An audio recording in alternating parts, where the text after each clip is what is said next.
글로벌 인사이트 가보도록 하겠습니다. 글로벌 주식시장의 주요 이슈를 심층적으로 분석해 드릴 거고요. 오늘 이 시간은요. 미중산업경제연구소 조용찬 소장 나와 있습니다. 소장님 어서 오세요. 예, 반갑습니다. 안녕하십니까. 네.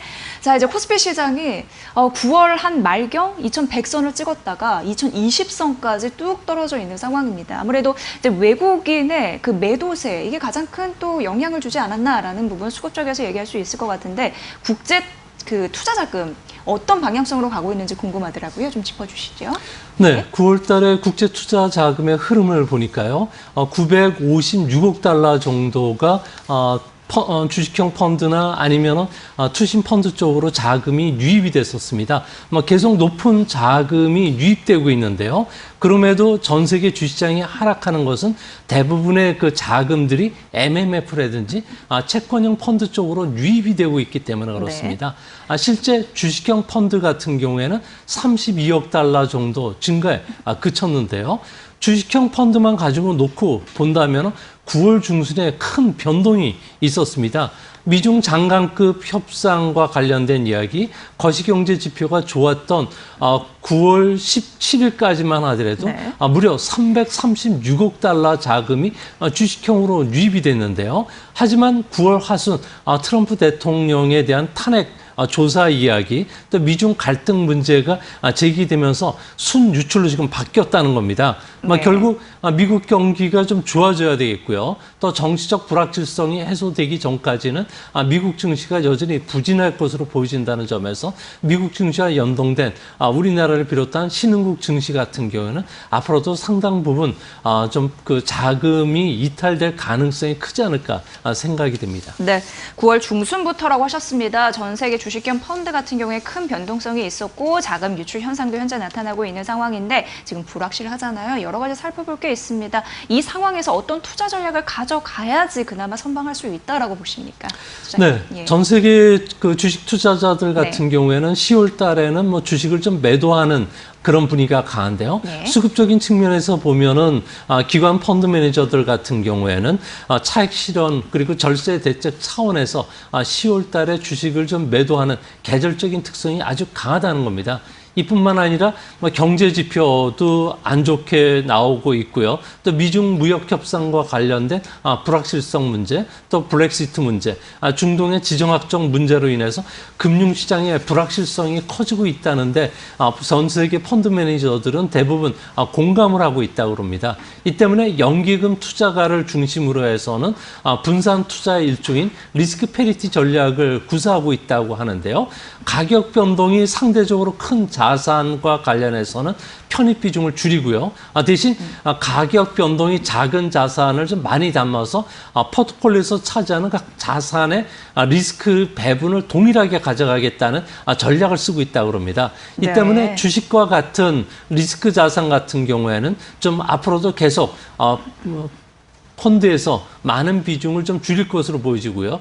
또한 그 금융위기와 같은 상황이 발생했을 경우에 아무래도 시장 변동에 덜 노출될 수 있는 안전자산 중심으로 해서 펀드 편입 비중이 높아진다고 합니다. 이 때문에 MMF라든지 채권형 펀드 쪽에 자금들이 늘어나게 되는데요. 이 때문에 아무래도 펀드 매니저들 같은 경우는 10월 주식시장의 조정에 대비하기 위해서 펀드와 관련된 투자 전략도 빠르게 바꾸고 있는 것으로 보여집니다. 네.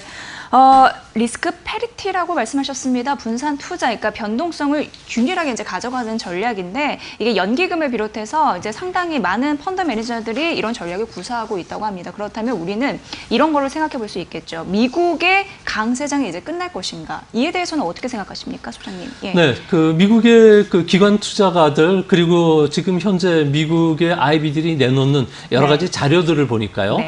전 세계 증시가 11년차 화랑에 들어갔는데 지금은 서서히 끝나가는 국면인 것으로 이야기들을 많이 거론하고 있다고 합니다. 기업 이익 같은 경우에는 주가 상승 속도를 지금 따라가지는 못하고 있는데요. 명목 GDP 대비 기업의 순이익 증가율을 보면 2014년 이후부터는 완연히 계속 하락 추세에 있다는 겁니다. 뭐 기업 실적이 부진하다는 것은 주가 약세도 찾아올 수 있다는 내용으로 해석이 되는 국면이고요. 또 한 가지는 신용 스프레드가 확대되고 있다는 겁니다. 신용은 경제 혈액인데요. 자금 조달이 어려운 상황에서는 경기나 주가가 하락 압력을 받게 된다는 겁니다.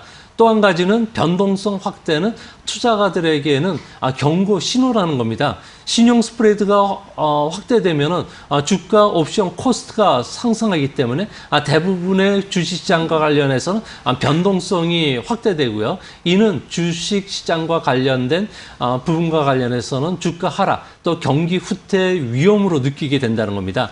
특히 대형주만 지금 상승 랠리를 만끽하고 있는데요. 이 때문에 소형주 같은 경우에는 주가 차별화가 계속 진행이 되고 있는 상황이고요.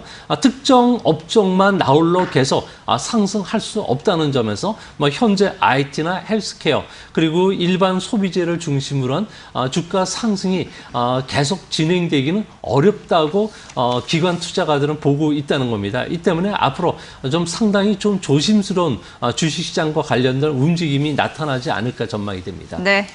그렇기 때문에 리스크 관리는 좀 철저히 해야 되는 시장이 아닐까라는 그런 생각을 담아서 말씀을 해주셨습니다.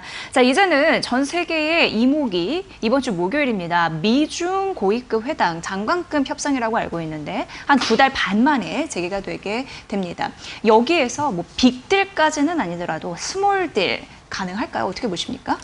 네, 예. 트럼프 대통령이 트위트를 통해서 좀 많은 기대감을 갖게 하지만 네. 실제 기대치를 만족시키지는 못할 것으로 보여지는데요. 예. 아무래도 이번 협상과 관련해서는 6개 항목과 관련된 협의 사항이 논의가 된다고 합니다.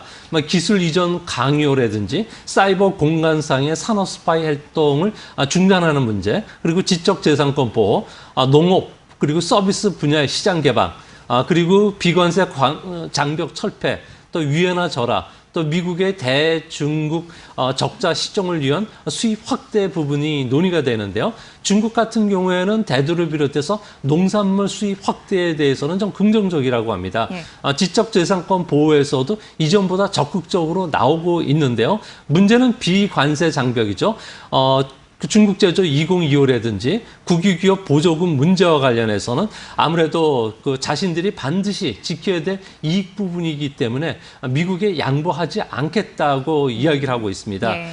이 때문에 중국 같은 경우에는 체면, 미국은 실리를 원하고 있다는 점에서는 미중 무역 협상에서 상호주의에 입각해서 추가 관세를 즉각 미국이 철폐하기 전까지는 중국도 두 손을 들고 항복하지 않을 것으로 보여지는데요. 이렇게 됐을 경우에 미중 무역 합의가 불발이 된다면은 10월과 12월에 추가 관세 부과뿐만 아니라 환율 조작국 지정, 그리고 새로운 금융시장의 추반 전쟁이 시작이 되고요. 이렇게 됐을 경우에 신냉전, 경제 블록화로 인해서 상당 부분 경제에도 좀 타격을 받을 가능성이 크고요. 또한 상징적으로 대중국 수입품에 대해서 100% 관세를 부과하는 품목이 나올 수 있다는 점에서는 미중 간의 무역 전쟁은 좀 장기화되는 양상으로 나타나지 않을까 보여집니다. 네, 역시 좀 길게 끌고 갈 것 같습니다. 미국과 중국 모두 국가의 명운을 걸고 한 채 양보도 하지 않겠다라는 전략으로 사실 들리기도 하는 상황입니다. 그렇다면 이번에 향후 시나리오 어디까지 좀 우리가 가늠해 볼 수 있을까요, 소장님?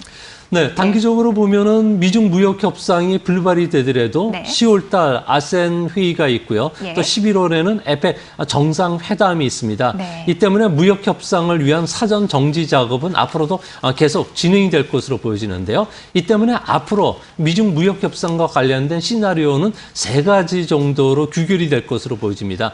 조기 타결될 가능성은 10% 정도에 불과한데요.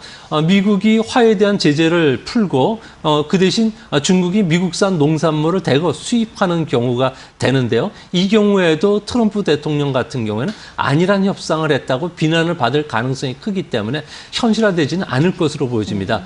다만 확률이 30% 정도 되는 안은 대선을 앞두고서 낮은 수준의 합의안을 도출할 수 있을 거로 보여지는데요. 하지만 중장 중장기적으로 보면은 구조개혁 문제, 시장 개방, 중국 제조 2025와 관련해서 미국 내 여론을 트럼프가 무시할 수 없다는 측면에서는 그렇게 높지는 않을 것으로 보여집니다.